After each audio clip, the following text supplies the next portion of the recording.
Airtel Tigo Ghana is drowning in debt, and now Telecel has stepped in to save the day, but it's not a merger.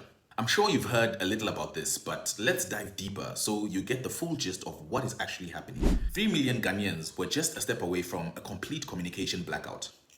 I'm talking about calls, mobile data, text messages, and even mobile money could have all gone down at once. That is how serious the AT Ghana crisis has become. So, what exactly happened, and why are AT Ghana customers now suddenly roaming on Telecel networks? Well, the story goes back years. AT Ghana has been struggling to pay its bills to ATC Ghana, the company that owns the telecom towers across the country. By the 1st of September this year, that debt had grown to more than 150 million US dollars. ATC finally said enough was enough and cut electricity supply to AT Ghana towers. Now, without power, the entire network was about to shut down. That would have meant millions of people with no way to call their family members, no internet access, no mobile money, and even businesses unable to operate. The NDC government, being so good, could not allow that to happen. The National Communications Authority quickly stepped in. They told AT Ghana and Telecel to sign a national roaming agreement. In simple terms, this means AT Ghana subscribers can now use Telecel's network as if it were their own. So you might be an AT Ghana customer, but your calls and data are moving through Telecel infrastructure. Now here's where this gets interesting. Because of this emergency deal, many people thought AT Ghana was being merged or even bought by Telecel.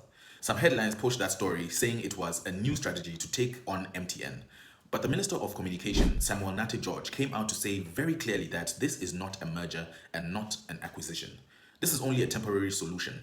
So, to make sense of the next step, the government has brought in KPMG as the transaction advisor.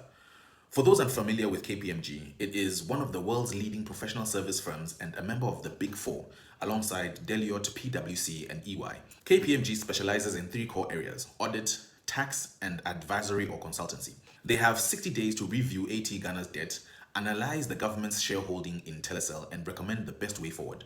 Now, this could still end in a merger, but it could also mean restructuring or another arrangement we have not yet seen. So what does this mean for the average Ghanaian right now?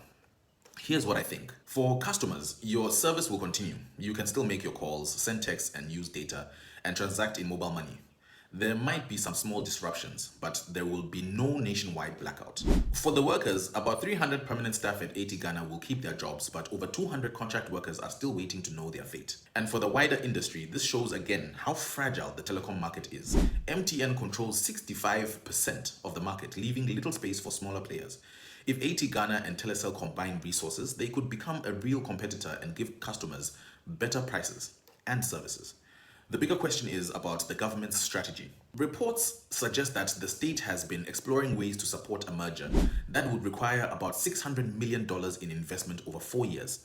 That level of funding could help build stronger competition against MTN, but it will depend on whether investors are willing to put in that money. The next 2 months will be very important. KPMG will deliver its findings, and then the government will decide if AT remains on its own, if it merges with Telecel, or if a different structure is put in place.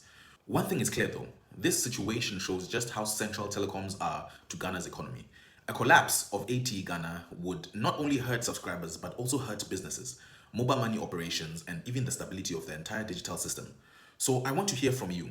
Do you think the government should push for a full merger to challenge MTN, or should AT Ghana be allowed to stand on its own with restructuring? Drop your thoughts in the comments.